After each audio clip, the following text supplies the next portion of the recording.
สิ่งต่างๆมากมายนะครับมีสถานการณ์บางอย่างนะครับหรือหลายๆอย่างที่เกิดขึ้นรอบตัวเรา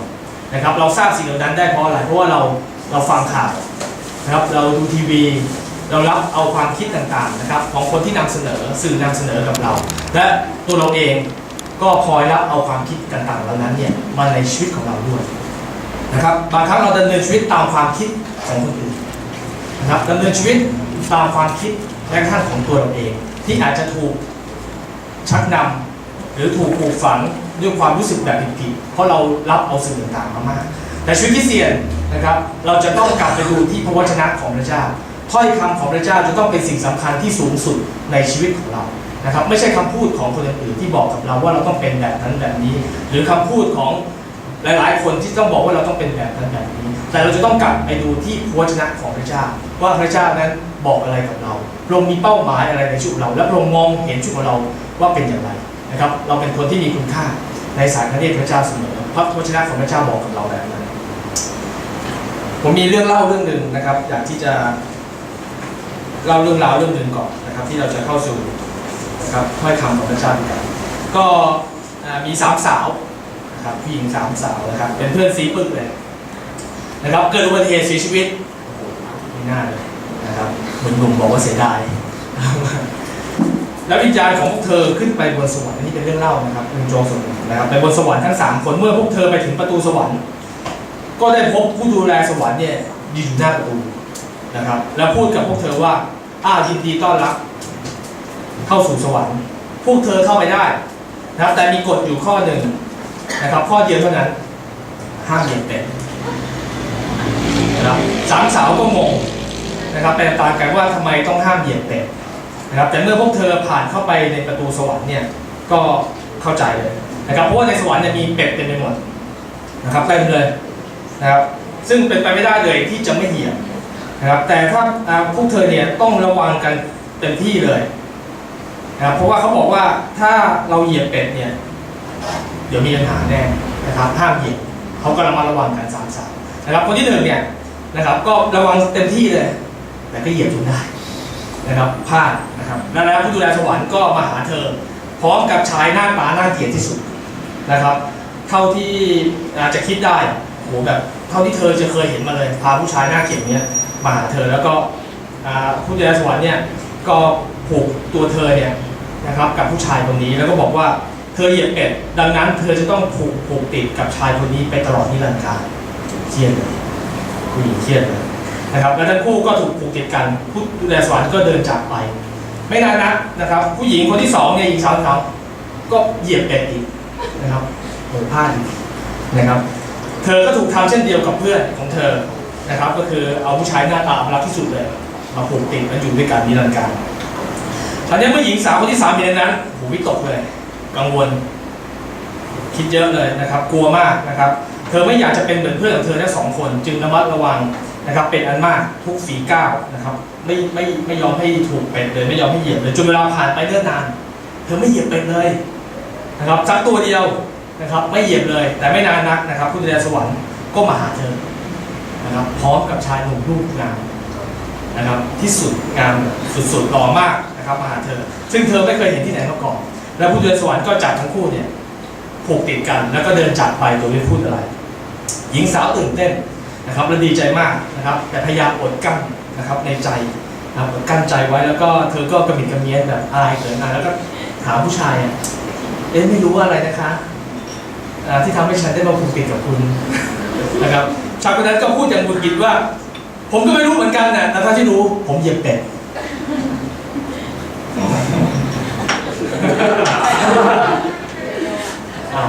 เข้าใจไหมครับนะครับคือผู้หญิงเนี่ยคิดอย่างเดียวระมัดระวังอย่างสุดฤทธิ์เลยไม่เหยียบนะครับแล้วคิดว่าตัวเขาถูกต้องแล้วนะครับทำถูกต้องเลยนะครับจึงได้ผู้ชายที่สวยงามมาแต่จริงแล้วผู้ชายคนนี้เขาไปเหยียบเป็ดก็เลยได้ผู้หญิงที่หน้าตาแล้วอย่างที่เราเข้าใจครับเข้าใจนะครับก็ความคิดมนุษย์นะครับเป็นแบบนี้เสมอนะครับเรามักจะคิดไปเองนะครับคิดว่าเราต้องทำนั่นทำนี่ฉะนั้นเราจึงระมัดระวังและดำเนินชีวิตแบบอย่างเต็มที่แล้วก็อยู่ในความวิตกกังวลมากนะครับแต่สุดท้ายแล้วนะครับบางอย่างพระเจ้าสามารถจะทำผ่านชีวิตของเราได้ง่ายมากเลยถ้าเราเชื่อในพระวจนะของพระเจ้า นะครับบางครั้งเหตุการณ์ที่เรากำลังเผชิญอยู่โอ้โหความคิดเราในมึนเลยไม่รู้จะจัดการแก้ไขยังไงระมัดระวังตัวพยายามทำทุกวิถีทางแต่ก็ไม่สามารถที่จะจัดการกับปัญหานั้นได้แต่ถ้าเราเชื่อในถ้อยคำของพระเจ้าเรากลับมามองทบทวนนะครับถึงพระชนะของพระเจ้าเราก็จะพบถึงคำตอบการช่วยกู้ของพระเจ้าอย่างแท้จริงจากสิ่งที่พระองค์ทำเนี่ยง่ายนิดเดียวนะครับง่ายนิดเดียวที่จะช่วยเราผู้หญิงคนนี้อยากนะครับได้รับผู้ชายที่ดีนะครับต้องพยายามหมายสิ่งนั้นจริงพระเจ้าสามารถเปลี่ยนเหตุการณ์ต่างๆนะครับเป็นพระพรของพระเจ้าที่มาถึงได้นะครับเพียงเราเชื่อในถ้อยคำของพระเจ้าฉะนั้นชีวิตคริสเตียนจะต้องผูกติดกับถ้อยคำของพระเจ้าจะต้องเชื่อในถ้อยคำของพระเจ้านะครับในสมัยบรรพบุรุษนะครับในช่วงหนึ่งพระคัมภีร์เดิมบันทึกไว้นะครับมีกษัตริย์องค์หนึ่งชื่อว่าโยซียานะครับเป็นกษัตริย์หนุ่มนะครับก่อนที่กษัตริย์องค์นี้จะขึ้นมานะครับครองบัลลังก์ก่อนหน้านี้เนี่ยประชาชนชาวอิสราเอลเนี่ยก็สูญหายนะครับความหิวกระหายในถ้อยคำของพระเจ้าเพราะว่าก่อนหน้าที่กษัตริย์โยซียาจะขึ้นมาครองบัลลังก์มีกษัตริย์ที่ชั่วร้ายมากปกครองนะครับแล้วก็ประชาชนอิสราเอลเนี่ยก็สูญหายพระวจนะของพระเจ้าไปอย่างสิ้นเชิงนะครับแต่ในขณะที่โยซียาขึ้นมากษัตริย์องค์นี้ขึ้นมาครองบัลลังก์ขณะที่เขานั่งบนบัลลังก์ในช่วงเวลานั้นเนี่ยก็มีการค้นพบหนังสือม้วนเล่มหนึ่งนะครับที่บันทึกถ้อยคำของพระเจ้าครับบันทึกถ้อยคำของพระเจ้าและขณะนั้นเองคนที่ค้นพบเนี่ยก็อ่านหนังสือม้วนเนี่ยที่เต็มไปด้วยถ้อยคำของพระเจ้าเนี่ยให้กษัตริย์โยซียาฟังนะครับหลังจากที่กษัตริย์โยซียาเนี่ยได้ยินถ้อยคำของพระเจ้าเนี่ยก็ฉีกเสื้อนะครับแล้วก็คุกเข่าลงและกลับใจต่อหน้าพระเจ้านะครับแล้วเขาก็นำประชากรนะครับคนอิสราเอลทั้งหมดกลับมาหาพระเจ้าแล้วบอกว่าจากนี้เป็นต้นไปนะครับเราจะกลับไปดูที่พระวจนะของพระเจ้าฉะนั้นถ้อยคำของพระเจ้านั้นเป็นสิ่งสำคัญมากนะครับถ้อยคำของพระเจ้าไม่ใช่เป็นเพียงแค่คำแนะนำหรือคำสอนที่ดีเท่านั้นแต่ถ้อยคำของพระเจ้าเป็นสิทธิอำนาจสูงสุดนะครับที่มีในชีวิตของเรากษัตริย์โยซียานำชาวอิสราเอลกลับมาหาพระเจ้านะครับก็เป็นเวลาที่พวกเขาเนี่ยทำลายลูกเคารพเลยทั้งหมดที่ก่อนหน้านี้เขาเพิ่งสร้างลูกเคารพขึ้นมานะครับเขาทำลายเลยแล้วก็บอกประชาชนของเขาทุกคนว่าจากนี้ไปเราจะกลับไปดูที่พระวจนะของพระเจ้านะครับทำลายลูกเคารพฉะนั้นพวกเราในเช้าวันนี้นะครับในฐานะที่เราเป็นคริสเตียนเป็นผู้เชื่อในพระเจ้านะครับให้เราทำลายนะครับขนบธรรมเนียมหรือความคิดเดิมๆของเราให้พระเจ้าช่วยเราในวันนี้นะครับเพื่อเรานั้นจะกลับไปดูที่พระวจนะของพระเจ้าให้ถ้อยคำของพระเจ้าเนี่ยให้ความจริงเราฟื้นความชื่นชมยินดีในชีวิตของเราแล้วก็ให้คำตอบเป็นแนวทางให้กับชีวิตของเราเราจะกลับไปดูพระวจนะของพระเจ้าด้วยกันผมอยากจะให้หัวข้อในเช้าวันนี้ว่ารู้และรู้จักพระเจ้าอยู่ในพระธรรมโฮเชยาบทที่4ข้อ1ถึง3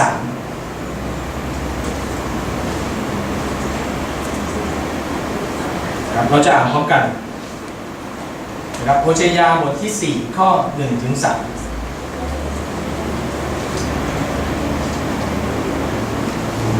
นะครับถ้าเรามีพระคัมภีร์ก็เปิดดูนะครับในพระคัมภีร์ได้เพราะวันนี้เราจะใช้พระธรรมโฮเชยาด้วยกันหรือบางคนอาจจะใช้ดูบนที่บอร์ดด้วยก็ได้ครับโอเคครับ1 2 3โอ้พระเจ้าเชื่อจงต่อฟ้าเพราะว่าพระเจ้าทรงมีคดีกับชาวแผ่นดินนั้น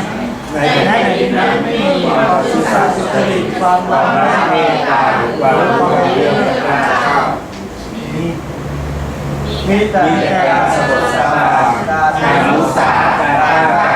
ฆ่าการโจรกรรมและการล่วงประเวณีเขาหาหักพันธสัญญามีแต่การฆ่าการซ้อนการฆ่ากันเพราะฉะนั้นแผ่นดินจึงเป็นทุกข์บรรดาคนที่อยู่ในแผ่นดินนั้นก็กระจายทั้งสัตว์ป่ารุ่นและนกในอากาศด้วยและปลาในทะเลก็ถูกนำไปเสียหมดทำให้เราร่วมใจกันพระบิดาขอบคุณพระองค์สำหรับถ้อยคำของพระเจ้าที่ให้ชีวิตกับเราขอบคุณที่พระองค์ทรงบันทึกความจริงมากมายให้กับเราทั้งหลายได้เรียนรู้และสามารถดำเนินชีวิตอย่างถูกต้องเพื่อให้สมกับเป็นบุตรที่พระเจ้าทรงเลือกสรรไว้พระเจ้าในเช้าวันนี้ขอให้ถ้อยคำของพระเจ้าเป็นฤทธิ์เดชที่จะเติมเต็มชีวิตในหัวใจข้าพงทั้งหลายให้ข้าพงมั่นใจถึงความรักที่พระเจ้ามีต่อข้าพงให้ข้าพงมั่นใจในการที่ข้าพงจะใช้ชีวิต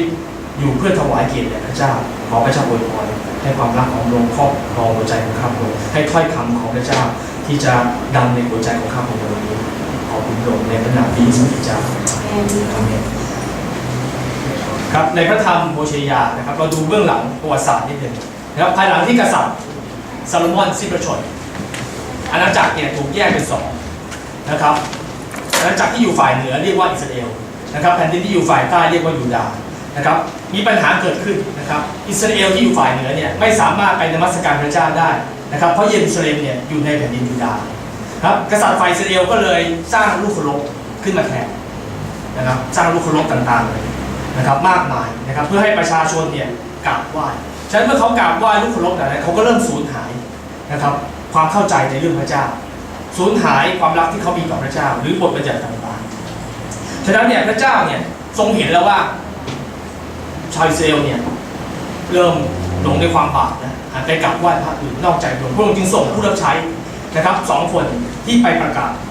ให้กับอิสราเอลที่อยู่ฝ่ายเหนือเนี่ยได้กลับใจใหม่นะครับหนึ่งในนั้นนะครับก็คือโฮเชยาก็คือพระธรรมโฮเชยาเล่มนี้นะครับที่เราได้อ่านด้วยกันเมื่อสักครู่นะครับพระธรรมโฮเชยานะครับก็เป็นพระธรรมที่สะท้อนชีวิตของชาวอิสราเอลที่ละทิ้งพระเจ้าเปรียบเสมือนผู้หญิงที่เป็นชู้ฝ่ายวิญญาณนะครับกบฏต่อพระเจ้าหักหลังต่อความรักของพระเจ้านะครับไม่ซื่อสัตย์ต่อพระเจ้าพระเจ้าตรัสกับโฮเชยานะครับครั้งแรกเลยนะครับอยู่ในโฮเชยาบทที่1 ข้อ 2บอกว่าไปสิไปรับหญิงเจ้าชู้มาเป็นภรรยาและเกิดลูกชู้กับนางเพราะว่าแผ่นดินนี้เล่นชู้อย่างยิ่งโดยการละทิ้งพระเจ้าเสียนะครับพระเจ้าได้ทรงกล่าวโทษอิสราเอลเลยว่าเป็นเหมือนผู้หญิงที่เล่นชู้ฝ่ายวิญญาณนะครับละทิ้งพระเจ้าไม่สัตย์ซื่อนะครับแล้วก็มีความชั่วร้ายมากมายนะครับในแผ่นดินตอนนั้นในสมัยรัชกาลเยโรโบอัมที่2นะครับแห่งอิสราเอลเนี่ยเป็นช่วงเวลาที่อาณาจักรฝ่ายเหนือเนี่ยมีความเจริญรุ่งเรืองมากแต่ในขณะเดียวกันเนี่ยก็มีความเสื่อมโทรมของด้านจิตวิญญาณเพราะว่าประชากรในช่วงนั้นเนี่ยหันไปกราบไหว้พระบาอัลนะครับพระบาอัลก็เป็นเทพเจ้าแห่งพายุหรือเทพเจ้าที่ให้ความอุดมสมบูรณ์นะครับให้กับทั้งเรื่องของพืชผลทั้งเรื่องของลูกฉะนั้นคนที่กราบไหว้พระบาอัลเนี่ยก็จะมีส่วนนะครับมีส่วนในการที่จะมีเพศสัมพันธ์นะครับกับผู้หญิงที่อยู่หน้าพระวิหารนะครับเป็นโสเภณีที่ประจำอยู่ในพระวิหารขอให้เราเลื่อนภาพลงมานิดนึงครับอยู่ในพระวิหารนะครับเป็นโสเภณีที่อยู่ในพระวิหารแล้วก็มีเพศสัมพันธ์กับผู้หญิงคนนี้เพื่อต่อหน้านะลูกเคารพเพื่อที่จะให้พระบาอัลหรือลูกเคารพเนี่ยอวยพรให้เขาเนี่ยมีลูกดกแล้วก็มีการเจริญรุ่งเรืองของพืชผลต่างๆที่เขาปลูกครับนั่นเป็นสิ่งที่ชาวอิสราเอลสมัยนั้นกระทำผิดต่อพระเจ้าฉะนั้นเนื่องจากนะครับโฮเชยาเนี่ยนะครับมาดูภาพต่อไปเลยครับเนื่องจากโฮเชยาเนี่ยเป็นผู้พยากรณ์ที่เผยถึงอิสราเอลเป็นหลักในช่วงกษัตริย์เยโรโบอัมที่2นะครับแต่มีความน่าแปลกใจอยู่นิดหนึ่งนะครับในโฮเชยาบทที่1 ข้อ 1ให้เราเปิดดูด้วยกันครับ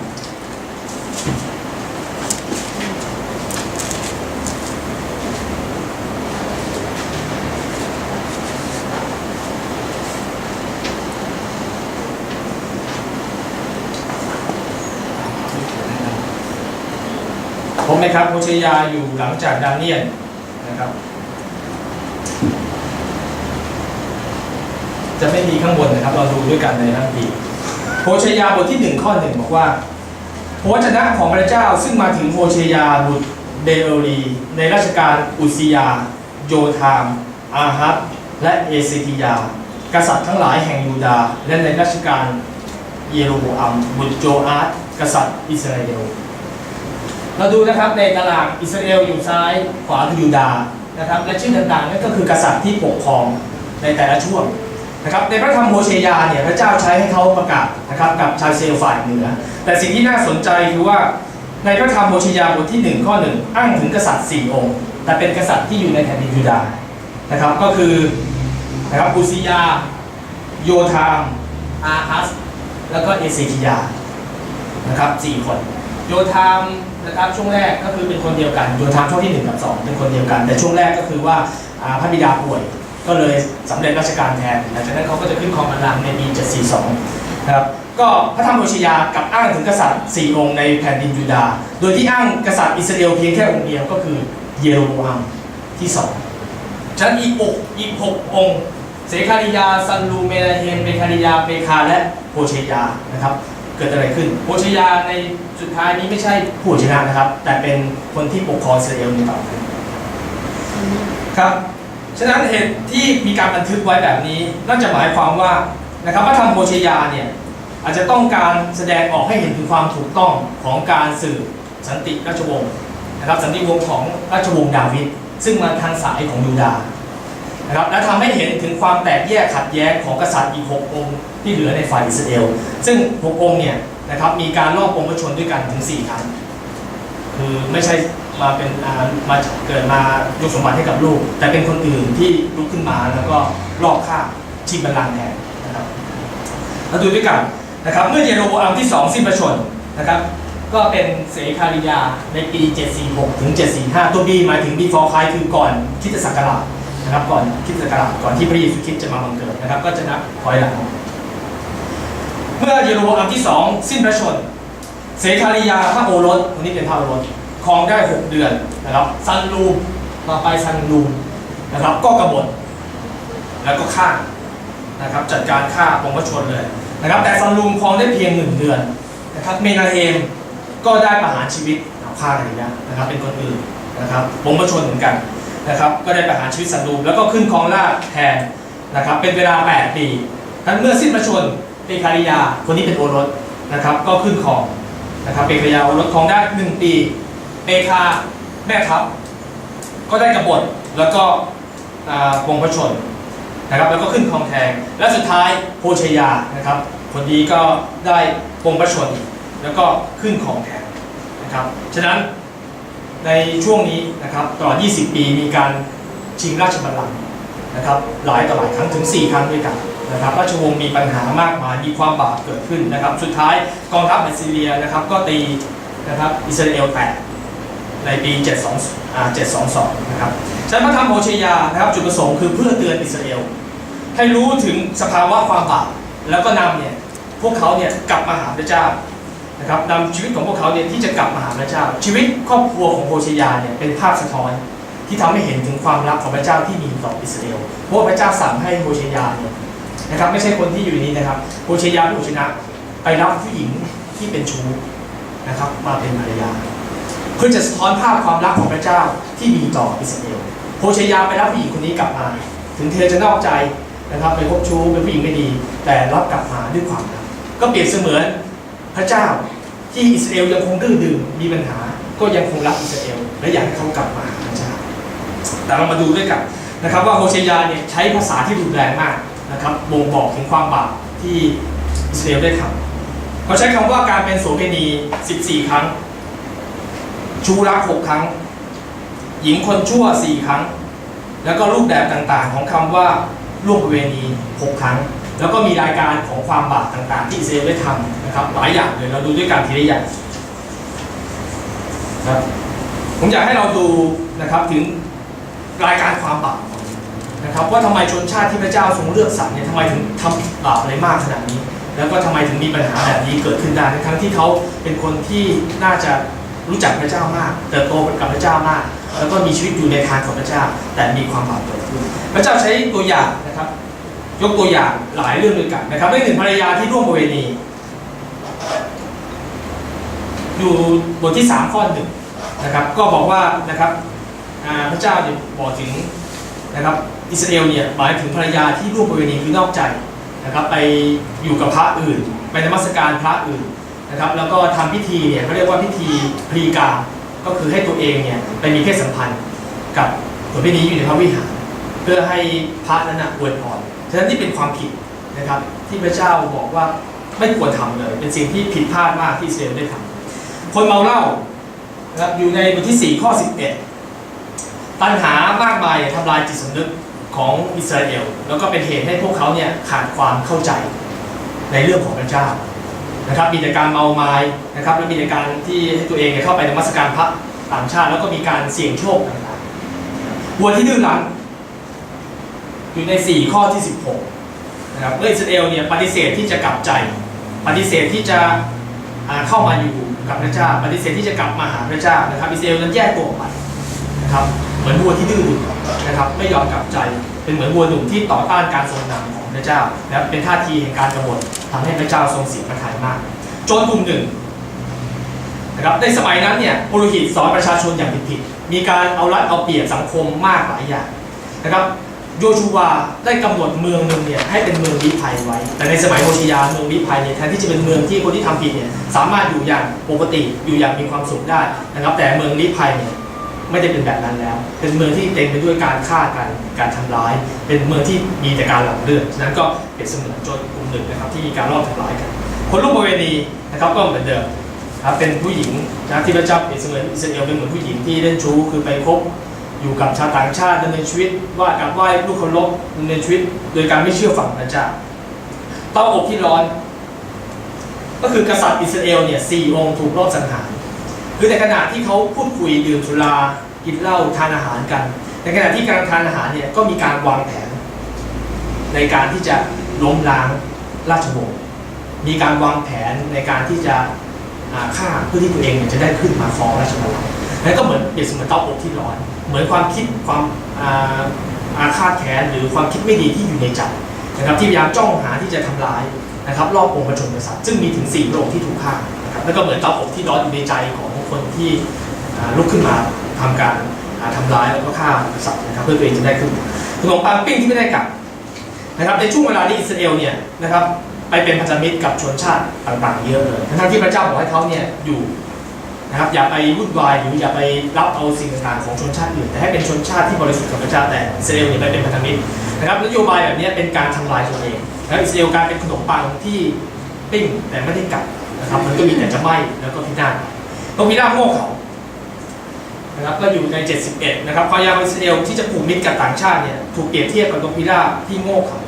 เพราะว่าภายใต้การปกครองของกษัตริย์เมนาเฮมที่เราดูไปเมื่อกี้นะครับก็เขายินยอมอยู่ใต้อำนาจของกองทัพอัสซีเรียต่อมากษัตริย์เปคาเนี่ยได้ขึ้นมาก็ไปต่อต้านอัสซีเรียนะครับไปต่อต้านกองทัพนี่อีกและจากนั้นเมื่อกษัตริย์โฮชิยานะครับขึ้นมาองค์สุดท้ายก่อนที่นะครับอิสราเอลจะถูกตีแตกนะครับก็ยังยอมอยู่ภายใต้การปกครองของอัสซีเรียแต่สุดท้ายเนี่ยก็หยุดการถวายเครื่องบรรณาการต่างๆนะจึงเป็นเหตุให้อิสราเอลถูกตีแตกในปี722นั่นก็เป็นเหมือนนกพิราบโง่เขาเป็นเสมือนกับอิสราเอลที่พยายามผูกมิตรกับชนต่างชาติเป็นเหมือนนกที่ไม่มีความคิดนะครับคันธนูที่หลอกลวงการที่อิสราเอลเป็นศัตรูกับพระเจ้านะครับเป็นการแสดงออกถึงความไม่สัตย์ซื่อของพวกเขาอิสราเอลเป็นเหมือนคันธนูที่หลอกลวงคือเป็นอาวุธที่เชื่อถือไม่ได้เป็นอาวุธที่ใช้งานไม่ได้ก็มีแต่จะทิ้งไปถูกกินหมดแล้วก็การที่อิสราเอลเข้ามายุ่งเกี่ยวกับคนต่างชาติก็เป็นเหมือนการขโมยเอาความเป็นเอกลักษณ์ของชนชาติพระเจ้าไปเขาก็ถูกกลืนกินนะครับทั้งหมดแล้วเอาวัฒนธรรมของชนชาติอื่นมาทั้งหมดทำให้เขาถูกกลืนความเป็นชาติอิสราเอลไปเป็นภาชนะอิสราเอลก็กลายเป็นภาชนะที่เหมือนหม้อแตกไม่มีประโยชน์แล้วก็ปลาป่าสุดท้ายนะครับความพยายามของอิสราเอลที่จะผูกมิตรกับชนชาติอัสซีเรียนะครับก็เปรียบได้กับปลาป่าที่ไปท่องเที่ยวนะครับเป็นเหมือนเสมือนกับโสเภณีที่ขายตัวเองให้กับชนต่างชาติให้กับชาติสุดท้ายเขาก็นะครับพินาศนะครับชาติอิสราเอลก็ล่มสลายนะครับจะไปเป็นเฉลยทั้งหมดครับนี่เป็นเหตุการณ์รายการความบาปนะครับที่เกิดขึ้นนะครับทั้งหมดที่อิสราเอลทำฉะนั้นมันมีคำถามว่าเกิดอะไรขึ้นทำไมชนชาติที่พระเจ้าทรงเลือกสรรเขามีประสบการณ์มากมายกับการช่วยเหลือของพระเจ้าแต่ชนชาตินี้กับทำผิดกับล้มลงกับล้มเหลวในการใช้ชีวิตถ้าเราดูด้วยกันนะครับประการที่1ทำไมชนชาติอิสราเอลถึงละทิ้งพระเจ้าอยู่ที่นะครับประการที่ 1.1 ไม่มีความรู้และปฏิเสธที่จะรับความรู้ในโฮชิยาบทที่4ข้อ6ให้เราอ่านพร้อมกันครับ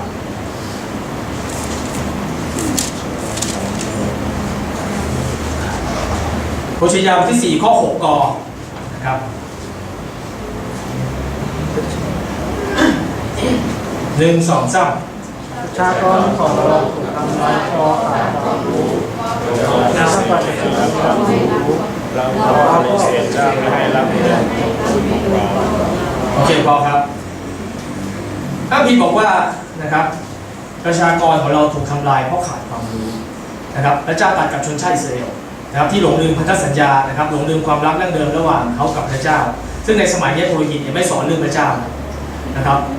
ไม่สอนเรื่องพระเจ้าประชาชนก็เลยนะครับปฏิเสธที่จะรับการเรียนสอนจากผู้เผยพระชนะนะครับจนเวลานั้นเนี่ยชนชาติอิสราเอลก็ไม่มีพระเจ้าก็ดำเนินชีวิตแบบอิสระเลยทั่วไป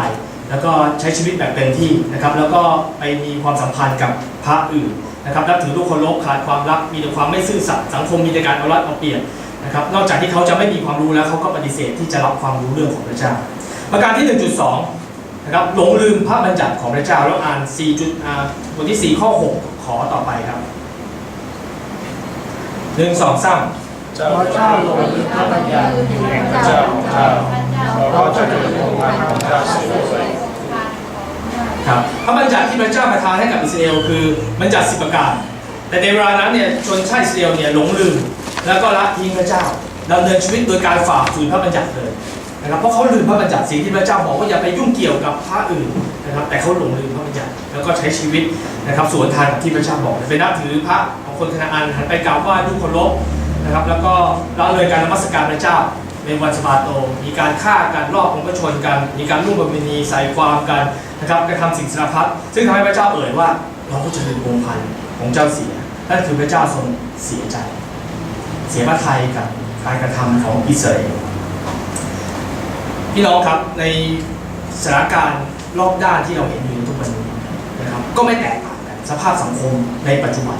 ก็มีชีวิตที่ไม่ต่างกับชนชาติอิสราเอลในสมัยนั้นที่เกิดขึ้นในอดีตนะครับมีคนมากมายที่แทนที่จะหันกลับมานมัสการพระเจ้าผู้ทรงเที่ยงแท้ก็นมัสการพระอื่นกลับไหว้ผู้เคารพใช้ชีวิตแบบเต็มที่และยิ่งในช่วงหลังนี้เท่าเห็นจะมีความบาปแปลกๆนะครับที่เกิดขึ้นมากมายในสังคมรอบตัวเราและนั่นเป็นเหตุผลเพราะว่าคนเหล่านั้นยังไม่รู้จักพระเจ้านะครับเขาไม่รู้จักถ้อยคำของพระเจ้านะครับเขาไม่ยอมที่จะรับเอาถ้อยคำของพระเจ้าทำให้การดำเนินชีวิตของเขาเนี่ยผิดพลาดล้มเหลวแล้วก็มีปัญหามันทำให้เกิดความบาปที่เกิดขึ้นมากขึ้นความบาปที่ส่งผลและมีอิทธิพลมากตอนนี้แม้กระทั่งเด็กที่เล็กๆก็เริ่มทำผิดง่ายขึ้นบ่อยขึ้นความบาปที่รุนแรงทวีคูณมากขึ้นในขณะที่เราเป็นคริสเตียน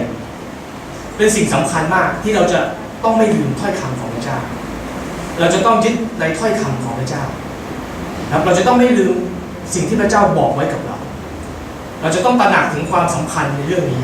ไม่งั้นชีวิตของเราก็อาจจะกระทำความผิดได้หลงไปทำความบาปได้นะครับเพราะเราไม่รู้จักพระเจ้าไม่มีความรู้เรื่องพระเจ้าหรือเราไม่ยึดถือพระบัญญัติของพระเจ้าจะทำให้ชีวิตของเราสับสนวุ่นวายแล้วก็มีปัญหาผมมีโอกาสได้คุยกับเพื่อน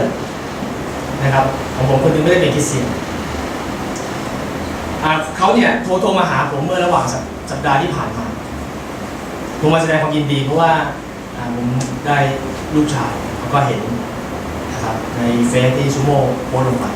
นะครับก็โทรมาด้วยความตื่นเต้นว่าลูกเป็นไงผู้ชายที่ดีนะครับก็ได้มีการคุยแล้วผมก็เลยคุยไปคุยมาก็เลยถามเขาถามถึงเรื่องส่วนตัวของเขาเป็นไงบ้างแล้วทำอะไรอยู่ทำอะไรแล้วแฟนล่ะนะครับผู้หญิงแฟนบอกเลิกแล้วนะครับแฟนของเขาเนี่ยบอกว่าอายุประมาณ25ผมเคยเจอเป็นรุ่นน้องนะครับเขาอายุเท่าผมประมาณ30 กว่าแฟนเขาเป็นผู้หญิงที่สวยมากครับเป็นดาราได้เลยนะครับเป็นผู้หญิงที่สวยแบบสวยมากๆนะครับโอ้โหเป็นอะไรที่เพื่อนๆก็ยินดีสนับสนุนนะครับเขามีแฟนสวยน่ารักคือเป็นเด็กวัยรุ่นเนี่ยยุคใหม่นะครับมีความคิดที่มุ่งมั่นมีความมั่นใจตนเองพร้อมที่จะดำเนินชีวิตทำทุกสิ่งได้นะครับเพราะเป็นคนหัวสมัยใหม่นะครับบอกเลิกกันเอาทำไมสาเหตุเลิกกันทำไมนะครับเราก็คิดต่างๆนานาอาจจะไม่เข้าใจอะไรกันคงมีปัญหาอะไรเยอะนะครับเขาบอกผมว่าสาเหตุที่สำคัญเลยนะครับไม่ใช่เพราะว่าเขาทะเลาะกันไม่ใช่ว่าเขาไม่ได้รักกันแต่สาเหตุที่สำคัญเขาบอกว่าเขาไม่สามารถที่จะรับต่อความรู้สึกของคนที่3ที่มีต่อเขาได้คนที่3ไม่หมายความว่ามีมือที่3ไม่แย่งแต่คนที่3หมายถึงว่าความคิดของคนอื่นที่บอกกับเขาอยู่ทุกวันว่าเขาไม่เหมาะสมแค่เรื่องแค่นี้แล้วที่เขาไปกันเขาเดินผู้หญิงคนนี้จะโดดเด่นมาก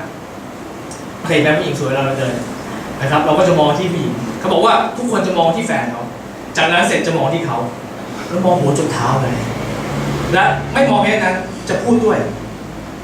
นะครับโอ้ผู้หญิงสวยมากแต่ผู้ชายโอ้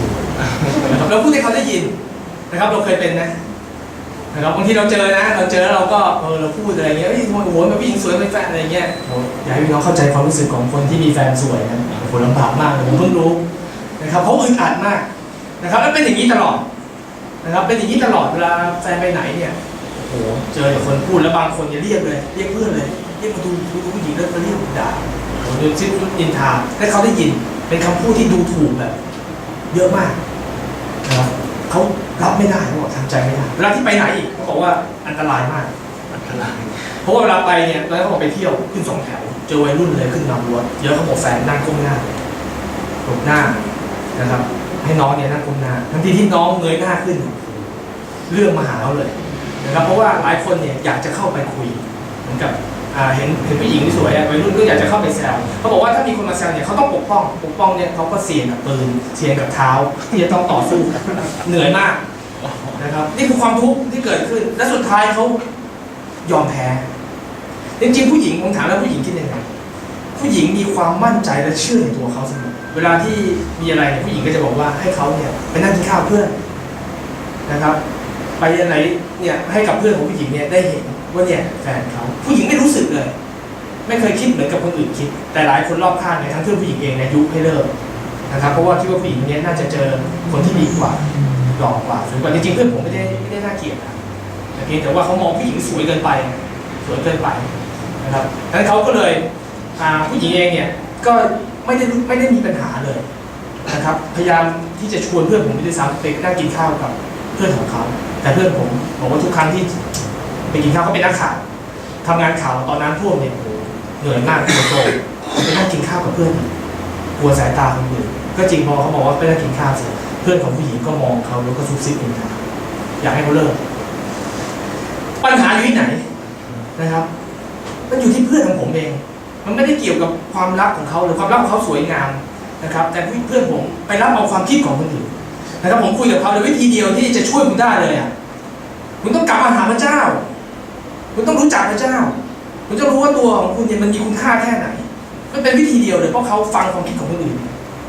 เขาฟังความคิดของคนอื่นเยอะมากจนเอามาทำให้ตัวเองเนี่ยน้อยเนื้อต่ำใจรู้สึกว่าตัวเองไม่ดีไม่โอเคทั้งที่คนที่เขารักเนี่ยยินดีกับเขาเสมอมั่นใจในตัวเขาเสมอนะครับแฟนของเขาเนี่ยมีหลายคนที่มาพูดบ่อยเลยแต่แฟนของเขาเนี่ยรักเขานะครับมั่นใจตัวเขาแต่ตัวเขาเองกับเป็นคนที่คิดว่าตัวเขาไม่ดีฉะนั้นนะครับปัญหาของเขาวิธีที่แก้คือต้องกลับมาหาพระเจ้าผมบอกเขาให้เรากลับมาหาด้วยกันเช่นเดียวกับชีวิตของเรานะครับเราต้องกลับมาแล้วดูในถ้อยคำของพระเจ้าพระเจ้าบอกว่าชีวิตของเราสิ่งที่สำคัญที่สุดจะต้องเป็นถ้อยคำของพระเจ้าที่มีสิทธิอำนาจสูงสุดในชีวิตของเราเท่านั้นนะครับอย่าไปรับฟังความคิดของคนอื่นหรือเหมือนกับว่าเอาความคิดของคนอื่นเนี่ยมาทำให้เราน้อยเนื้อต่ำใจหรือไม่สามารถที่จะดำเนินไปกับพระเจ้าด้วยความกล้านั่นเป็นเรื่องที่ผิดนะครับแต่ขอให้เราเชื่อมั่นในถ้อยคำของพระเจ้าฉะนั้นอิสราเอลเหมือนกันนะครับเขาควรทำอย่างไรเพื่อรื้อฟื้นความสัมพันธ์ที่ดีนะครับของเขากับพระเจ้าประการที่ 2.1 กลับมาหาพระเจ้านะครับในโฮเชยาบทที่6 ข้อ 1ให้เราอ่านด้วยกันครับ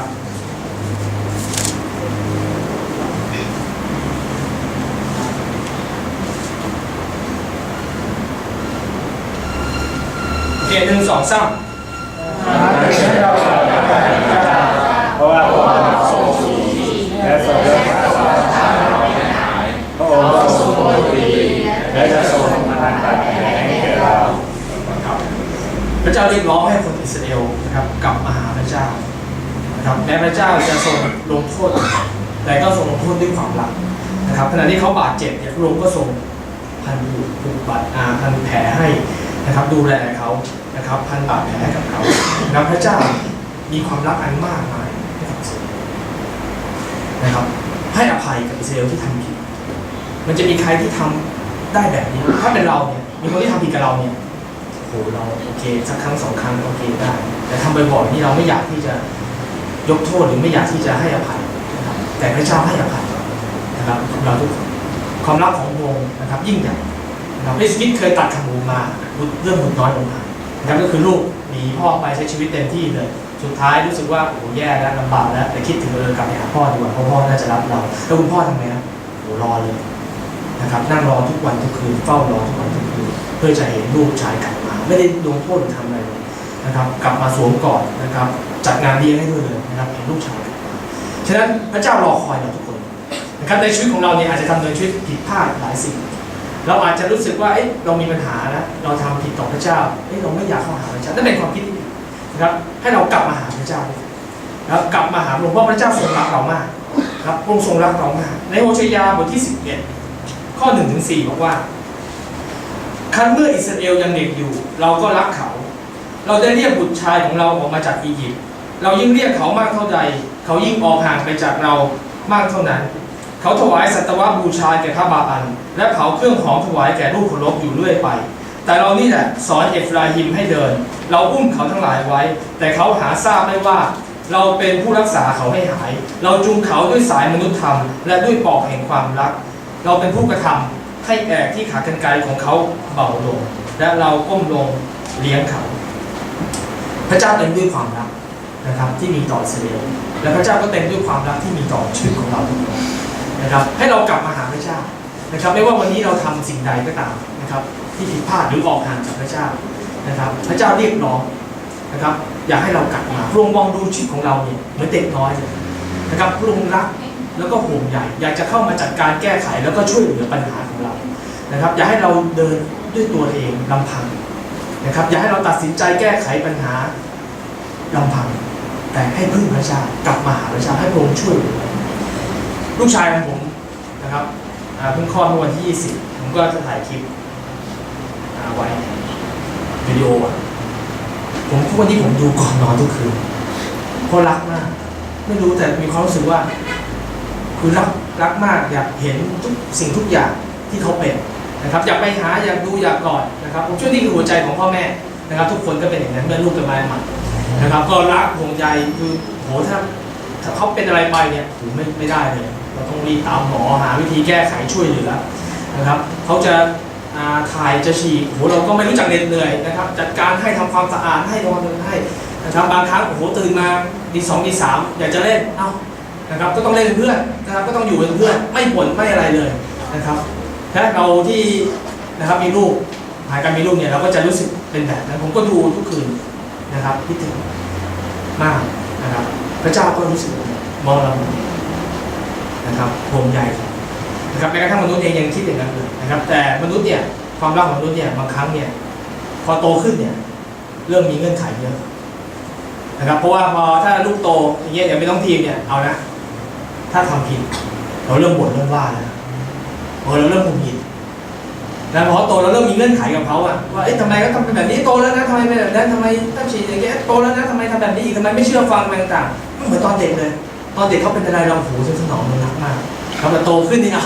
อีกเรื่องนึงเลยนะครับอีกเรื่องนึงเลยกลับกลายว่ามีเงื่อนไขเยอะเลยมันต้องเป็นแบบนั้นแต่พระเจ้าไม่ใช่แบบนั้นไม่ว่าเราทำผิดกี่ครั้งก็ตามพระองค์มองเราเหมือนเด็กทารกแรกออกเลยเอเมนไหมครับ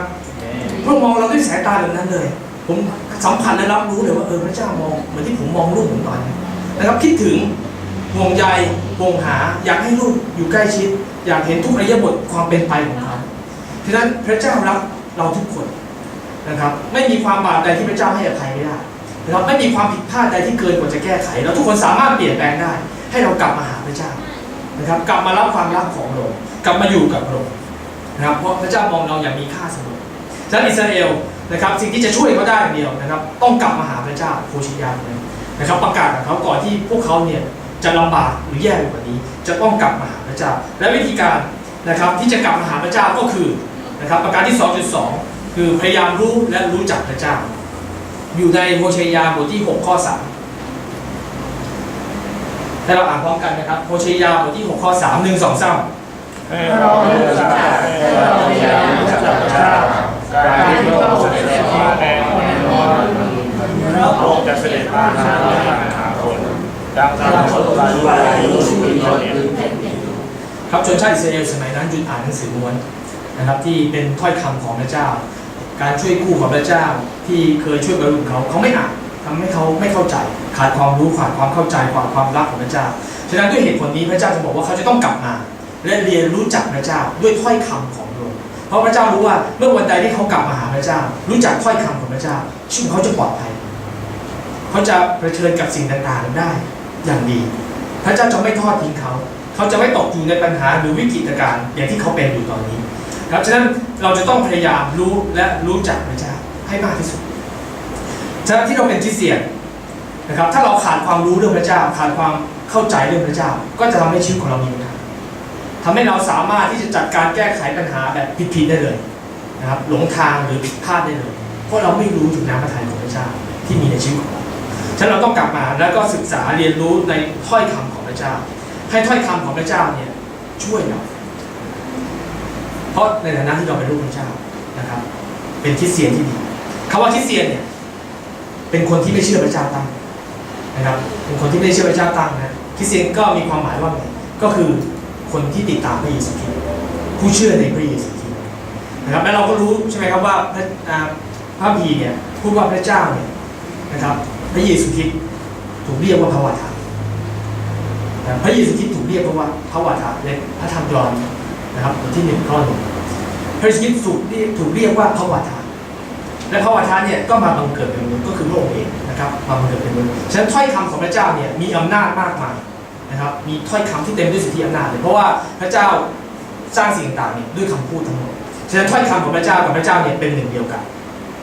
เป็นอันหนึ่งอันเดียวกันเลยนะพระเยซูคริสต์เป็นการปรากฏสำแดงของถ้อยคำของพระเจ้าทั้งที่เราเป็นคริสเตียนที่จะติดตามพระเยซูคริสต์เราจะต้องเป็นคนแห่งถ้อยคำของพระเจ้าเราจะต้องเชื่อในถ้อยคำของพระเจ้าที่บอกเราไม่ใช่ความคิดของคนอื่นที่บอกการรู้จักพระเจ้าคือการเชื่อในถ้อยคำของพระเจ้าเชื่อในพระวจนะของพระเจ้าเราต้องมีความคิดที่ตรงกับถ้อยคำของพระเจ้าครับมีการดำเนินชีวิตที่ตามถ้อยคำของพระเจ้าเพราะถ้าเราต้องเหนือจากถ้อยคำของพระเจ้าแล้วเราไม่มีวันที่จะประสบชัยชนะในการใช้ชีวิตได้เลยแต่ถ้าเราใช้ชีวิตนะครับโดยรับเอาถ้อยคำของพระเจ้านะครับเราจะมีชีวิตที่เต็มด้วยชัยชนะให้เรารับรู้นะครับและพยายามรู้จักพระเจ้าผ่านทางถ้อยคำของเราให้ถ้อยคำของพระเจ้าเนี่ยช่วยเราในการดำเนินชีวิตทุกอย่างนะครับไม่ใช่คำพูดของเพื่อนเป็นคำพูดสุดท้ายของเราไม่ใช่คำพูดของคนรอบข้างที่จะเป็นคำพูดสุดท้ายของเราแต่คำพูดสุดท้ายนั้นจะต้องเป็นถ้อยคำของพระเจ้าที่มีอิทธิพลในชีวิตของเรามีพระธรรมสดุดีนะครับที่อยากจะให้พี่น้องได้ด้วยกันนะครับในสดุดีบทที่103เป็นถ้อยคำของพระเจ้าที่บอกถึงความรักอันยิ่งใหญ่ของพระองค์เลยนะครับให้เราเปิดสดุดีบทที่103ด้วยกัน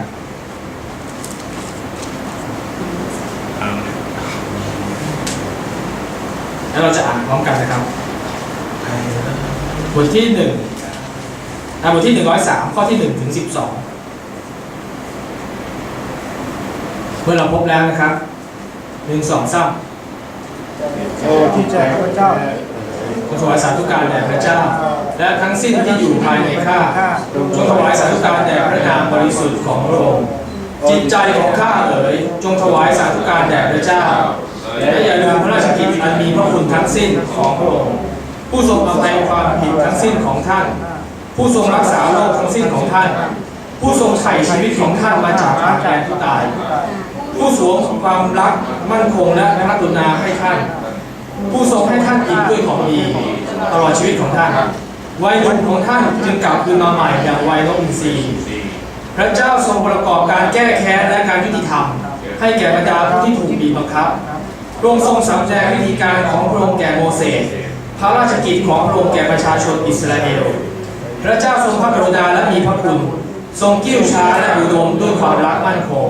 พระองค์จะไม่ทรงปักปังเสมอหรือทรงกิ้วอยู่เป็นนิดพระองค์มิได้ทรงกระทำต่อเราตามเรื่องบาปของเราหรือทรงสนองตามบาปผิดของเราเพราะว่าฟ้าสวรรค์สูงเหนือแผ่นดินเท่าใดความรักมั่นคงของพระองค์ที่มีต่อบรรดาคนที่เกรงกลัวพระองค์ก็ใหญ่ยิ่งเท่านั้นตะวันออกไกลจากตะวันตกเท่าใดพระองค์ทรงผลการละเมิดของเราจากเราไปไกลเท่านั้นเอเมนนะครับขอบคุณพระเจ้านี่คือถ้อยคำแห่งความรักนี่คือพระสัญญาของพระเจ้านะครับว่าพระองค์รักเรามากเหลือเกินนะครับนี่เป็นถ้อยคำที่จะช่วยเราในการใช้ชีวิตนะครับให้เรายึดเอาถ้อยคำนะครับในตอนนี้ไว้แล้วก็ออกไปนะครับสู่การรับใช้พระเจ้าไม่ว่าเราเผชิญกับสถานการณ์ใดก็ตามขอให้ถ้อยคำพระเจ้าดีใจของเราเมื่อสัปดาห์ที่ผ่านมานะครับหลายคนก็ทราบภรรยานะครับคลอดลูกก็มีเหตุการณ์หลายอย่างที่เกิดขึ้นกำหนดการที่หมอนัดในวันที่19ซึ่งเป็นวันเสาร์นะครับแต่ในช่วงก่อนหน้าหรือหลังเนี่ยหมอบอกคลอดได้เลยนะ นะครับเพราะว่าครบ9 เดือนพร้อมแล้วนะครับสัปดาห์ที่40นะครับคุณเกียรติเจ็บท้องนะครับภรรยาเจ็บท้องเมื่อคืนวันอังคารนะครับเช้าวันพุธเนี่ยผมพาเขาไปหาหมอตอน6 โมงเลยนะครับคุณหมอบอกมดลูกเนี่ยเปิด2 เซนแต่ขอรอดูอาการอีก4 ชั่วโมงดูว่าจะรอคลอดได้ไหมจะรับมาเข้าห้องคลอดได้ไหมนะครับขณะที่รออีก4 ชั่วโมงเนี่ยหมอบอกว่ามดลูกยังหนาอยู่กลับบ้านไปก่อนนะครับแต่ขณะที่อยู่ที่บ้านเนี่ยถ้ามีอาการนะครับมีน้ำเดินปวดท้องทีๆนะครับมีเลือดออกมาหาหมอได้เลยนะครับภรรยาผมก็กลับมาแล้วนะครับเราก็รอกันทุกวันเลยรู้ตลอดนะครับผมก็ถามอยู่ปวดท้องไหมก็ปวดแต่ไม่มากนะครับก็ยังรอจนมาถึงนะครับเช้าวันอาทิตย์ตอนตี 1ภรรยาก็ปวดท้องนะครับก็ยังไม่มากนะแต่ก็รู้สึกว่าปวดทีกว่าเดิมนะครับเขาก็รอจนถึงตี 3นะครับ2 ชั่วโมงรอดูเพราะว่ากลัวเดี๋ยวไปหาหมอบอกให้กลับมาดีนะครับจนรู้สึกว่ามันปวดมากลองดูนะครับตัดสินใจไปกันนะถึงโรงพยาบาลตี 4นะครับคุณหมอก็ไปเข้าไปตรวจนะครับหมอก็ตรวจเสร็จบอกว่าตอนนี้มดลูกเปิด3 เซนขอเราดูอีก4 ชั่วโมงนะครับว่าจะให้เข้าห้องคลอดรอคลอดไหมนะครับในขณะนั้นเนี่ยเขาก็บอ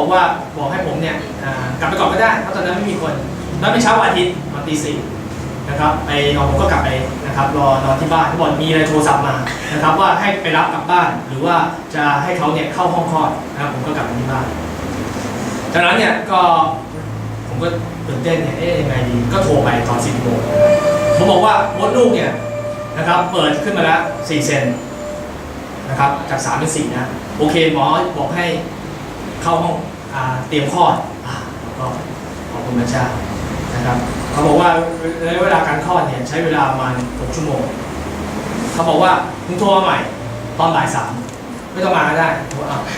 เราก็ตื่นเต้นเนี่ยเราไม่ได้แล้วก็อยากจะไปนะครับก็รออยู่คิดว่าเที่ยงอะไรเงี้ยนะครับเพราะอยู่ในกระบวนการของการเตรียมคลอดแล้วก็ที่ถามลุ้นกันคราวนี้เนี่ยพอบ่ายโมงแล้วก็ผมก็พาคุณแม่ของเกดกันจะเตรียมตัวไปก็คิดอยู่ก็เลยโทรไปถอดเป็นยังไงบ้างนะครับหมอก็รับสายนะบอกว่าเดี๋ยวรอสักพักนะรอสักครู่หนึ่งนะครับพยาบาลเราก็ดูเขาบอกก็มาแจ้งตอนนี้มดลูก5 เซนแล้วเดี๋ยวถ้าคลอดแล้วค่อยโทรใหม่นะครับ5 เซนขณะที่วางหูเนี่ยไม่เกิน5 นาทีนะครับมีโทรศัพท์ดังขึ้นนะครับโทรศัพท์ผมก็ผมให้เบอร์ที่มามีพยาบาลนะครับโทรกลับมาแล้วบอกว่าคุณปาโมชใช่ไหมคุณเป็นสามีคุณเกณฑ์ใช่ไหมครับเดี๋ยวรอสักครู่นะคุณหมออยากคุยด้วยคุณแม่ผมคิดยังไงหมอไม่ผมคิดว่าเขาไม่ได้โทรมาแจ้งเรื่องคลอดแน่นอนนะครับเพราะว่ามันต้องเป็นเรื่องที่เราจะต้องโทรแจ้งโทรถามเองแต่แสดงมันต้องมีปัญหามันต้องเกิดอะไรบางอย่างนะครับผมก็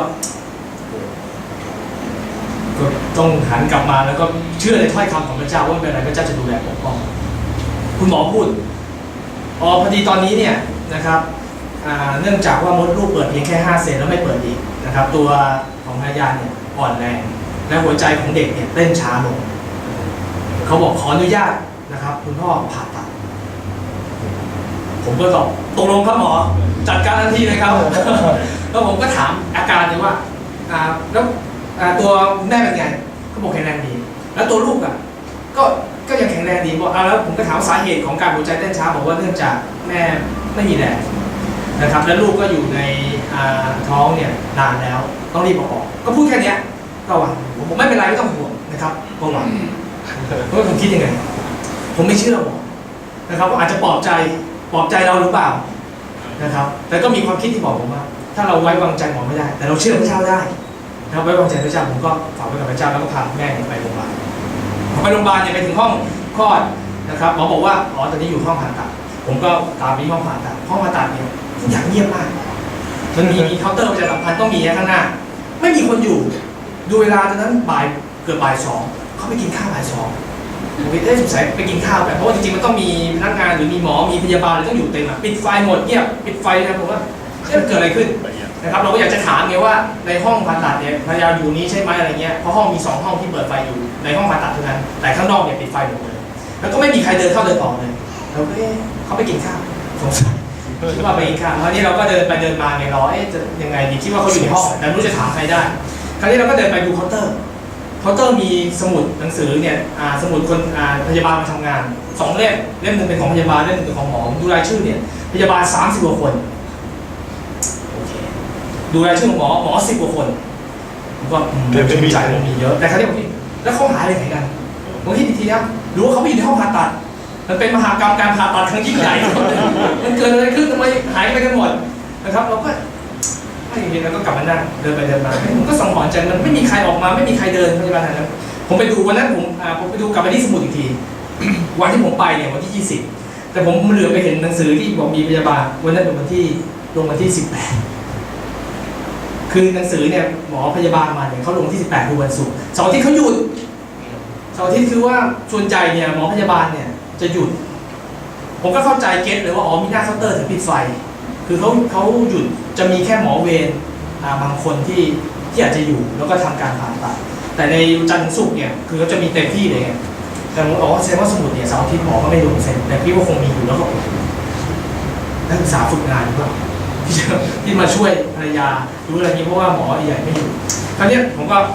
ฝากไว้กับพระเจ้าที่นั่งรอเนี่ยนะครับไฟดับไฟในห้องผ่าตัด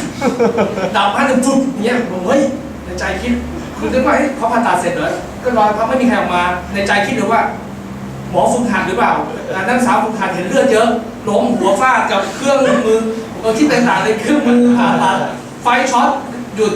แล้วโอ้โหตกใจกระวนกระวายไงแล้วคิดเป็นอะไรเขาว่าพอสักพักหนึ่งผ่านไปครึ่งชั่วโมงคุณหมอพยาบาลเข็นนะครับภรรยาออกมานะครับผมก็ดูภรรยาโอเคเขาปลอดภัยแต่พูดเนี่ยเรียกเขาเขาก็เหมือนแต่เข้าใจว่าเหมือนมึนยาอยู่นะครับคราวนี้ผมก็พอเห็นภรรยาแล้วโอเคสบายใจปลอดภัยลูกเพราะปกติที่โรงพยาบาลที่คลอดน้องทีมเนี่ยเมื่อคลอดเข็นภรรยามาแล้วเนี่ยเขาจะเอาลูกให้ดูนะครับแต่นี่ไม่มีลูกผมก็เลยถามภรรยาที่ไม่ได้ถามพยาบาลที่เข็นคุณเก๋ถามว่าพยาบาลครับแล้วลูกผมผู้ชายผู้หญิงเป็นไงบ้างบอกเดี๋ยวรอพบหมอโอ้โหยิ่งคิดหนักเลยเดี๋ยวรอถามหมอทำไมผมก็คือความคิดมันไปเลยความคิดว่าเฮ้ยมีปัญหาเลยเพราะผ่าตัดก็เหลือไปเห็นคุณเก๋ก็พูดไม่ได้ไงพูดอะไรก็มันจะตอบอะไรมาก็เบอร์แล้วเป็นแล้วผมก็จะไปเห็นหางตาเขามีน้ำตาไหลคิดไปอีกเฮ้ยลูกเป็นไรหรือเปล่านะครับก็สุดท้ายก็ไม่เห็นนะเขาก็ขึ้นไปชั้น7ก็ขึ้นไปที่หน้าห้องเขาก็บอกว่าเดี๋ยวไปดูในห้องเขากำลังล้างตัวฉะนั้นผมก็สุดท้ายก็เข้าไปนะครับรอครึ่งชั่วโมงนะครับก็พบหน้าลูกชาย 3,520 นะครับ3กิโล5นะครับโอ้โหของพระเจ้าสมบูรณ์นะครับก็ตัวใหญ่มากนะครับเพราะฉะนั้นสิ่งที่ผมคิดมาตลอดนะครับมันเป็นความคิดของผมเองผมต้องกลับมาดูที่ถ้อยคำของพระเจ้าเพราะพระเจ้าสัญญาว่าคงจะดูแลคงจะปกป้องนะคงจะช่วยเราให้เราไว้วางใจนะครับเมื่อย้อนกลับไปเนี่ยเลยเข้าใจเหตุการณ์ต่างเลยว่าลูกเนี่ยเขามีบันไดขึ้นทางอื่นเพราะว่าเขาไม่ให้เด็กออกมาเดี๋ยวจะโดนเชื้อโรคก็ขึ้นทางอื่นนะครับไฟดับเพราะว่าหมอเนี่ยคือเขาทำเสร็จแล้วแต่เขาต้องให้อยู่พักฟื้นก่อนข้างในยังไม่ออกมาไงแต่ตัวหมออะไรเนี่ยก็อาจจะขึ้นทางอื่นนะมีแค่พยาบาลออกมาส่วนกรณีของคุณเกศเนี่ยก็เป็นอัศจรรย์มากเขาบอกว่าตอนที่เขาอยู่โรงพยาบาลคุณเกศรับผมฟังทีหลังมดลูกเปิดเพียงแค่5 เซนหมอฉีดยาเร่งคลอดแล้วเจาะถุงน้ำค่ำนะครับขณะที่เจาะถุงน้ำค่ำบอกว่าถุงน้ำค่ำเนี่ยแข็งแรงมากนะครับแล้วก็มีน้ำเยอะนั่นเป็นเรื่องที่ดีเวลาที่เด็กอยู่แต่ไม่ดีแล้วเพราะว่ามันเกิน9 เดือนแล้วเด็กควรจะมาเติบโตข้างนอกเขาก็เจาะนะครับถุงน้ำค่ำคราวนี้เมื่อถุงน้ำค่ำเนี่ยแตกนะครับเด็กก็ต้องคลอดนะครับเมื่อฉีดยาเร่งคลอดอีกตัวคุณเกศเนี่ยปวดเหมือนกับจะตายเลยนะครับเห็นภาพคนที่รู้จักรอยหมดนะครับฉะนั้นหมอเลยต้องตัดสินใจวินาทีในการผ่าตัดนะครับนั่นเป็นเหตุการณ์ที่เกิดขึ้นและผมเชื่อว่าเพราะว่าเราทุกคนรู้จักพระเจ้านะครับเราเชื่อในถ้อยคำของพระเจ้าที่มีต่อเรานะครับเมื่อเราเชื่อในถ้อยคำของพระเจ้าพระเจ้าก็ทรงอวยพรนะครับทรงช่วยเหลือแล้วก็ทำการผ่าตัดอันนี้คุณแม่เขาบอกเนี่ยเป็นเหตุเพราะว่าผมไม่ฝากหมอคุณเก๋ก็ไม่ได้กินยาที่ดีๆเพราะว่าคนที่ผ่าตัดมียานู่นยานี่มันกินแต่ผมคิดในใจผมฝากคุณหมอพระเยซูคุณหมอที่ยิ่งใหญ่ที่สุดพระองค์เป็นหัวหน้าใหญ่ในการผ่าตัดดูแลคุณเก๋ได้แน่นะครับขอบคุณพระเจ้านะครับฉะนั้นชีวิตของเราจะต้องกลับมานะครับแล้วก็ดูที่พระชนะของพระเจ้านะครับให้ถ้อยคำของพระเจ้าเนี่ยนำชีวิตของเราสุดท้ายนะครับโฮเชยาอยากให้เราดูเรื่องนี้นิดหนึ่งนะครับเป็นแบบอย่างของการอุทิศตัวในการรับใช้ชีวิตของโฮเชยาเนี่ยนะครับสะท้อนให้เห็นถึงความรักของพระเจ้าที่มีต่ออิสราเอลนะครับเขาอุทิศชีวิตของเขาเนี่ยเพื่องานของพระเจ้านะครับแล้วมีคำถามถ้าเป็นตัวเราเนี่ย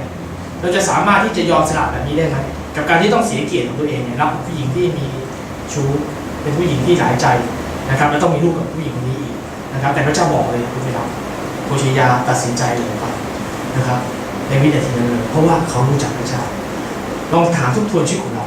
าถ้ามีบางอย่างที่มันเป็นเกียรติศักดิ์ศรีของเราแต่พระเจ้าบอกขอได้ไหมยกเกียรติให้เรานะครับทำเพื่อเราได้ไหมนะครับเราทำเพื่อพระเจ้าได้ไหมนะครับหลายครั้งที่เรารู้สึกโกรธพี่น้องคนอื่นเฮ้ยเราไม่อยากยกโทษให้เขาเราไม่อยากเดินไปให้อภัยนะครับเพราะมันเป็นศักดิ์ศรีเราอะเราไม่ผิด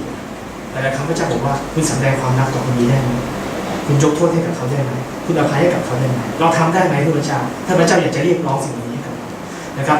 การที่โฮเชยาทำได้เพราะเขารู้จักพระเจ้านะครับส่วนที่สองนะครับการโฮเชยาเข้าใจประสบการณ์ความเจ็บปวดที่เกิดขึ้นอย่างดีเลยนะครับที่พระเจ้าอิสราเอลมากเพราะว่าเขารับผู้หญิงที่ทรยศต่อเขาเนี่ยมาเป็นภรรยาเขารับรู้ถึงความรู้สึกถึงความเจ็บปวดเลยฉะนั้นบางครั้งเนี่ยพระเจ้าใช้เหตุการณ์ที่เกิดขึ้นกับเราเนี่ยมันอาจจะเจ็บปวดในชีวิตของเรานะครับมันอาจทำไมพระเจ้าทำไมเราต้องมีเหตุการณ์แบบนี้ทำไมเราจะต้องเจอปัญหาแบบนี้ทำไมเราต้องกลายอยู่ในสถานการณ์แบบนี้เนี่ยแต่พระเจ้ากำลังใช้ชีวิตเราอยู่นะครับเพราะว่าเมื่อเราผ่านเหตุการณ์ในความยุ่งยากไปแล้วเนี่ยเราสามารถหนุนใจคนอื่นได้ว่าเราผ่านเหตุการณ์แบบนี้มาได้อย่างไรเราสามารถที่จะต่อสู้และเผชิญกับเหตุการณ์แบบนี้ได้แบบไหนเราสามารถหนุนใจคนอื่นได้ฉะนั้นวันนี้ครับพี่น้องถ้าเกิดว่าเรามีปัญหาความยุ่งยากถ้าเรายังมีความเจ็บป่วยอยู่สุขภาพร่างกายยังไม่ดีอยู่หรือเรามีปัญหาที่ทำงานอยู่หรือว่าเรายังลำบากอยู่เป็นหนี้เป็นสินอยู่หรือว่าเรามีปัญหากับเพื่อนแล้วเรายังทำไมยุ่งแย่อยู่ขอให้เราเชื่อมั่นในแผนการของพระเจ้าว่าพระเจ้าใช้ชีวิตใช้เหตุการณ์ที่เกิดขึ้นกับเราได้จริงถ้าเราผ่านเหตุการณ์เหล่านี้ไม่ได้ชีวิตเราจะมีอิทธิพลต่อคนอื่นเพราะพระเจ้าอยากให้เราเนี่ยเป็นพระพรสำหรับคนอื่นมากมายเพราะพระองค์รู้ดีว่ายังมีอีกหลายสิ่งที่ยอดเยี่ยมกว่าดีกว่าที่จัดเตรียมไว้เพื่อเราโฮเชยารู้เรื่องนี้ดีนะครับรู้ว่ามันมีสิ่งที่ดีกว่ารอเขาอยู่ฉะนั้นทุกวันนี้ในโลกใบนี้เขาทำอะไรก็ได้เพื่อพระเจ้าเขายอมทุกอย่างเพื่อพระเจ้าได้แต่งงานกับผู้หญิงที่ไม่มีผู้ชายหลายคนเพื่อจะทำให้อิสราเอลรู้จักเขาก็ยอมได้นะครับประสบการณ์อันเจ็บปวดที่เขาต้องข่มขืนโดนคนต่อว่าคิดดูว่าเขาต้องอยู่ในสังคมในชุมชนยังไงมีลูกกับผู้หญิงแบบนี้อีกโอ้โหทั้งลูกทั้งตัวแม่โอ้โหถูกด่าว่าถูกล้ออาจจะถูกเหยียดหยามต่างๆแต่เขายอมได้เพราะเขารู้ว่าพระเจ้าจัดเตรียมสิ่งที่ดีกว่าเพื่อเขาฉะนั้นพี่น้องครับพระเยซูคริสต์สัญญาแน่นอนว่าพระองค์จัดเตรียมสิ่งที่ดีเพื่อเราในแผ่นดินของพระเจ้าให้เรารอคอยและเลือกเอาสิ่งนั้นมากกว่าที่จะเลือกเอาสิ่งต่างๆบนโลกใบนี้นะครับมันจะเปื่อยเน่าและเสื่อมสูญไปทำให้เราอดทนเหมือนโฮเชยายอมต่อพระเจ้านะครับให้ชีวิตเราถวายเกียรติแด่พระเจ้าโฮเชยาทำเรื่องนี้ได้เพราะเขารู้จักพระองค์ฉะนั้นเราจะทำเรื่องนี้ได้ก็ต่อเมื่อเราผูกพันติดสนิทและเข้าใจถ้อยคำของพระเจ้าให้เราหิวกระหายถ้อยคำของพระเจ้าครับสุดท้ายนะครับเรื่องของลูกนะครับพระเจ้าก็ใช้ลูกของโฮเชยานะครับเป็นเครื่องเปรียบเทียบชื่อของลูกของเขาดูด้วยกันนะครับ2ชื่อนะครับคนหนึ่งนะครับโลลูกฮักมานะครับลูกคนแรกแต่ว่าไม่เมตตาอีกคนหนึ่งชื่อว่านะครับโลอามีไม่ใช่ประชากรของเราสุดท้ายนะครับพระเจ้าเปลี่ยนนะครับคนที่ชื่อโลลูกฮักมาเนี่ยเป็นชื่อลูกฮักมาเพราะว่าพระเจ้าจะทรงเมตตาในคนหนึ่งเปลี่ยนเป็นนะครับอามีประชากรของพระเจ้าในโฮเชยาบทที่2ข้อ 1นะครับพระเจ้าเปลี่ยนเหตุการณ์ต่างๆทั้งวันนี้พี่น้องนะครับไม่ว่าเราเผชิญกับสิ่งใดก็ตามนะครับถ้ามันเป็นปัญหาเป็นอุปสรรคเป็นความบาปหรือสิ่งที่มันขัดขวางมันทำให้เราแย่นะครับวิธีที่จะแก้ไขกลับมาหาพระเจ้านะครับกลับมาหาพระเจ้าแล้วรู้จักถ้อยคำของพระองค์ให้มากขึ้นครับสุดท้ายพระเจ้าจะอวยพรชีวิตของเรานะครับดูหนังดูตอนจบ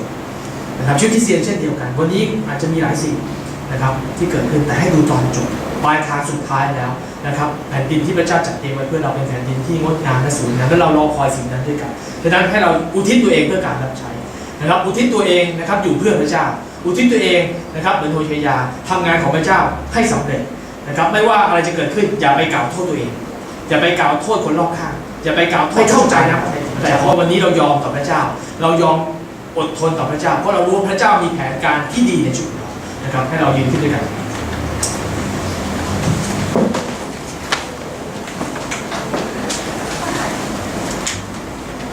อิสราเอลละทิ้งพระเจ้านะครับเพราะว่าเขาขาดความรู้ขาดความเข้าใจเขาหลงลืมพระบัญญัติของพระเจ้า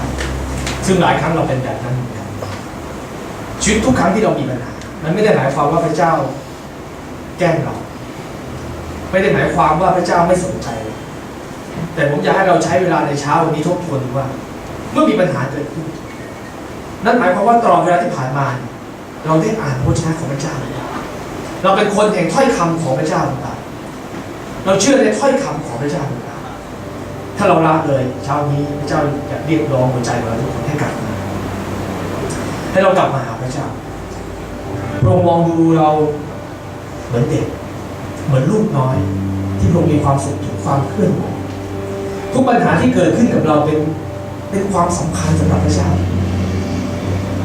เป็นความสำคัญสำหรับพระเจ้ามากพระองค์ไม่เคยเพิกเฉยพระองค์ห่วงใยและอยากให้เราก้าวข้ามผ่านปัญหาให้เราเรียนรู้และรู้จักรู้มากขึ้นว่าพระเจ้าไม่ใช่เป็นพระเจ้าแห่งการทอดทิ้งไม่ใช่พระเจ้าแห่งความเข้มงวดที่มีเงื่อนไขมากมายไม่ใช่พระเจ้าที่มีความรักเหนือมนุษย์แต่เป็นพระเจ้าพระองค์เป็นพระเจ้าที่เต็มด้วยความรักที่ไม่มีเงื่อนไขเป็นความรักที่พร้อมจะให้กับเราทุกคนและทุกสิ่งที่เกิดขึ้นกับเราไม่มีครั้งไหนที่พระเจ้าทำลายเราแต่เป็นสิ่งที่พระเจ้ามองเห็นแล้วว่าเราจะสามารถผ่านได้เราจะสามารถชนะปัญหาได้เราจะสามารถยืนหยัดได้